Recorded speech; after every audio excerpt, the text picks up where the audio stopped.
Thanks for that. Thanks for that. No, you're welcome. Hey, you're welcome. How are you anyway? I'm okay. I'm all right, dude. Surprisingly good. Surprisingly good. Yeah, I don't know if it's the tea, the coffee, the wine gums. I don't know what it is, but I'm good. I'm all right. I'm okay today. I was pretty. So you've done 48 miles. Yeah, on my little legs, my little unfit legs, which aren't runner's legs, dude. I'm not a runner, but every year I think this is one that I need to do. This is it's an annual thing now. Every year I want to go deep and get this one done. So for a few reasons, I mean, dude, I think every now and again it's important to step out of that comfort zone to put yourself in a position that's like not natural, that you've really got to force yourself into it, because you can easily just not do it, right? And a lot of people chose not to do it. It's funny, like, not to call out anyone, but I put a poll up about 2 months ago about this 4x4x48 challenge on the Instagram, and I put like, you know, anyone fancy doing it this year? If so, yes or no, you know, one of those things. And there was 52 people selected yes. And guess how many people did it? How many? 3. I bet I was one of the ones that said yes. I'm just fucking yes man, dude. I can't even run. I just wanted maybe to get, you know, I like positivity. Yeah, man. Which is what this is. That's what it is. So yeah, there was 3 of us. So obviously I did it, and then we had. I want to give a shout out to these guys too, because they were super helpful. So we had Sinjin on Instagram. I will give not you Jin. his. No, not that Jin. No, not Jin. Not our man on the ground. It was. I'll tell you. We got a bit of a group chat fired up. So it was at Sinjin MTB. Then we had at James McKeddy. And also at Crisscross Insta. And a special shout out to 2 of these people. Yeah. So, for different reasons. So, Chris Hargate at Crisscross Insta. He is a friend of mine as well, who drove to my house to do one of the runs with me. So, he came over on Saturday afternoon and we did 4 miles together, which was really nice of him. Nice. And then James McKeddy, he went deep on this challenge, man. He added a workout in. So, after every 4 miles he was running, he was also doing 48 press-ups, 48 sit-ups, 48 leg raises, 48 burpees, 48 curls, and 48 shoulder presses. So we didn't hear much from James in the group chat, but he also started. He's all right. I think he's still going. He said he's okay today, but he also started at the official time, which is like a global time, which was 4 a.m. on Saturday morning. So he finished, like, we were done, we were chatting in the group, like, yeah, this was super hard, like, you know, we were just saying, go for a bath, we're going to chill out, and he still had, like, 16 miles to finish. Oh. So he was, dude, he finished Sunday evening at 12 p.m. Goodness. He was, dude, fucking gnarly. So James, special shout out again, has done all this for charity as well. He did it for, I believe it's Black Dog Charity. So I'm going to put a link to that in the show description, just because he really left it all out there on this one, you know. And it's annoying in a way, because I felt like we were pushing ourselves, and then here he is just going way harder. Yeah, and he also did a litter pick on every single run for Trash Free Trails. Oh, of course he did. What else did he do? I know. You know. Gnarly. So yeah, way super to make shout us out all to James. Feel shit, huh? Yeah, man. But yeah, the 4x4x48, dude, it happened again. Just editing a little video now. I always come into this thinking, right, I'm gonna get some good content. I'm gonna film, you know, most of them, and I always don't do any of it. I'm like, nah. It's hard enough just to somehow get out of the house. You know, a couple of those ones, especially towards, you know, the end. So not much content, but I have got a little video strung together, which I'm going to throw out shortly. Oh, well done. It is hard probably to out do already whilst you're doing something, isn't it? It's hard. Also, you feel like it takes away from it sometimes, don't you? Like filming. Exactly. Yeah. So especially with this, I wanted, you know, I've been struggling a little bit recently. I wanted to use it as a way for me just to be on my own in a way, like be deeper, just be like tired and thinking and this, that, and the other. I tried to do most of the runs without headphones. I didn't really want music to even motivate me for it. Yeah. It's pretty strange when you really think about it, but so I did 9 of them without headphones, but I did need them for 3.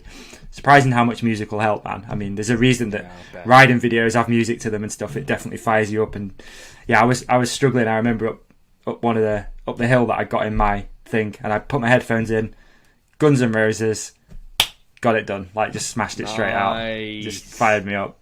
But yeah, dude, it'd be good. Yeah, just good just to give a bit of a review. So I did it this year. A few extra elements. Did it as a trail run this year. Yeah. Which was, I thought it was going to make it, I'll be honest, I thought it was going to make it way harder, but it kind of didn't, because the actual trail, a lot of it was uphill, and it was so muddy and boggy that I couldn't run up it. I had to walk, so I was getting a bit of a break with the walk, even though it was pretty steep.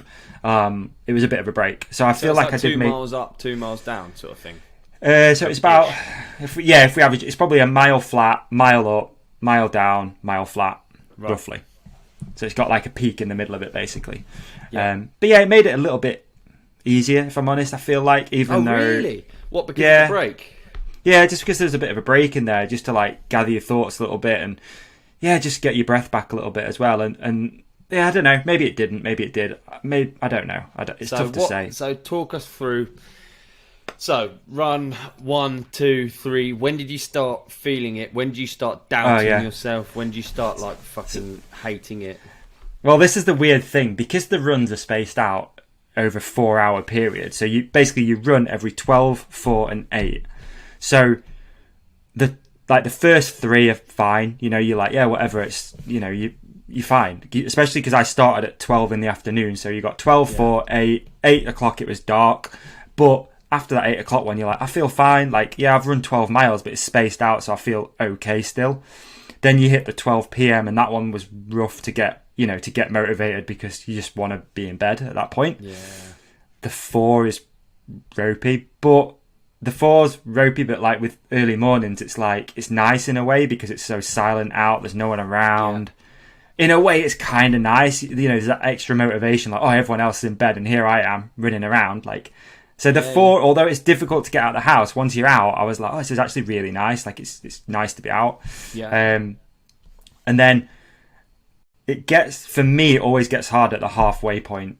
So, but it's most, what like I said, time is the halfway point? So for me, it was 8 a.m. on the Saturday. So you started on Friday. So halfway is 8 a.m. on the Saturday. Yeah, makes sense, yeah. So around then, it's like, you know, you've gone through the night, you don't get much sleep, you know, because the runs are... So for me, it was taking me about 40 minutes to do the run. So by the time you've got in... So let's say you set off running at 12. By the time you get home, it's 12:40. You know, you have a bit of a baby wash, you know, whatever they're called, baby white wash.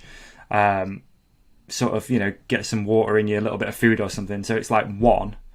So you only really then get 2.5 hours before you back up to sort of stretch, which is what I was trying to do. I was trying to like stretch and really like be prepared to go out the door. Because last year when I did it, I was waking up at 5 to whatever, you know, the 12 or whatever. And then just going, And just going and being cold and then just feeling like shit. So I was trying to get up, stretch a little bit, get some water in, a little bit of food or whatever, and then go. So you only ever really get 2.5 hours maximum time to sleep. Yeah. But once you obviously get in bed or sofa or wherever you've chosen to sleep, it's tough because you're on, like your brain's on. You've just been for a run, like you don't want to sleep, and then you like it's just such a head game, man. Because then you're thinking like, okay, I've only got an hour and 45 minutes to sleep. Come on, I really need to get to sleep. Okay, I've got an hour to sleep. Come on, really need to get to sleep. And then the next thing you know, you're awake and you're back out. It's like, it's such a head game. And plus, so you get to that 12, you know, that halfway point and you're like, right, I'm halfway. But it's still 24 hours until you finish. So yeah, you're halfway, but it's still a long time of just being in this grind, right? So it's just a head game. Honestly, I'm confident this challenge is 60% mental, 40% physical. Really, yeah. Cause, so your normal everyday running routine, what would it be? Or like, you know, generally what do you do in a month, let's say, of running? Do you run regularly? I don't run that. Nah, not at all. I don't run that much, dude, to be fair. I mean, if I looked on my Strava, so if I go on running, average runs per week, actually it says 4, but that's, I think, because I've just done 12 in a row, if that makes any sense. Yeah. And I don't know what that... Oh, let's put the average up or whatever, yeah. Yeah. Yeah. So my year to date so far is 25 runs. I don't know what that works out at.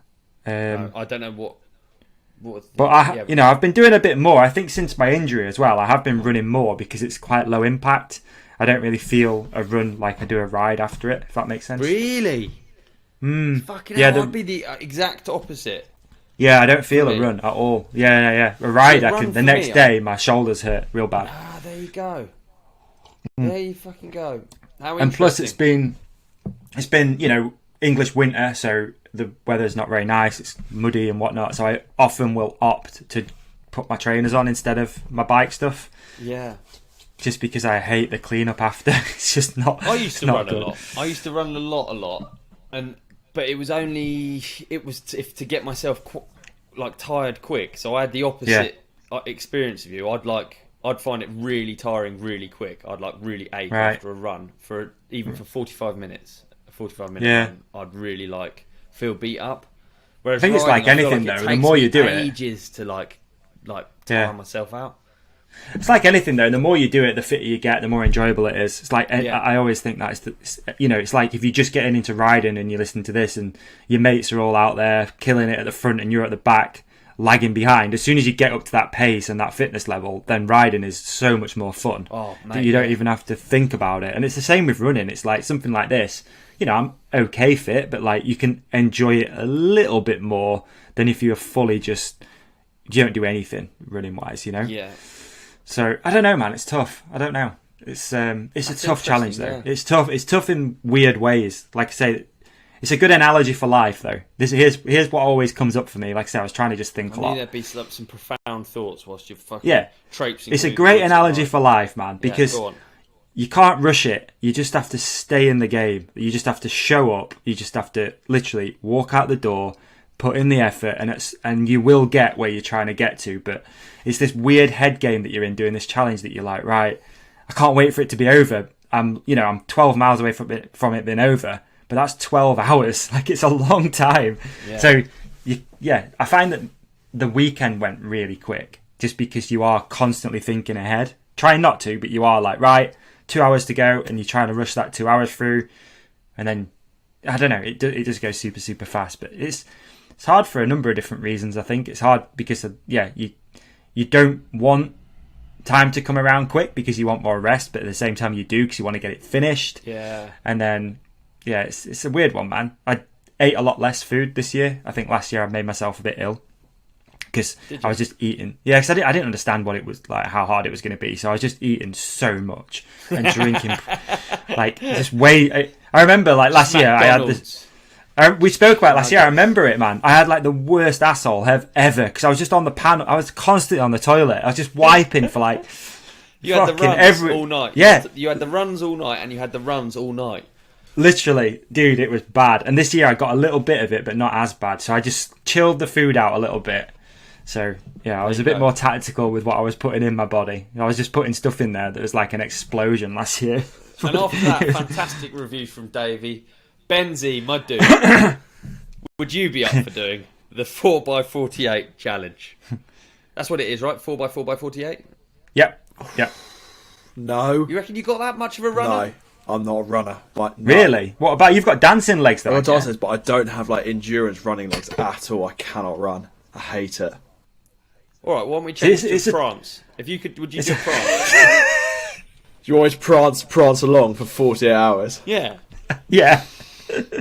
Please. Yeah, fuck it, why not? He's in! Really? So you're not a runner, you're not up for it? No. It's surprising though, man. The thing is, if you went out now and you could probably run 4 miles. I dare say, at any level, at a base level of fitness, you ride a bit, you dance, you could go out now and you could run 4 miles. And you'd come back, you'd be like, that kind of hurt. But in 3 hours' time, you could run another 4 miles because you've done a bit of recovery, maybe stretched a little bit. So there you go, you're at 8 already. And you just keep doing that. It's that simple. You just keep going. I think I just find it so boring, though. I'm running so boring. Benny, why don't we next year, why don't we do it on bikes? We could do bikes. You reckon? Bikes is do you think bikes is too lame? It is too lame. Yeah, it's fucking shit, isn't it? Yeah. People do that just going to the shops in a week. Yeah.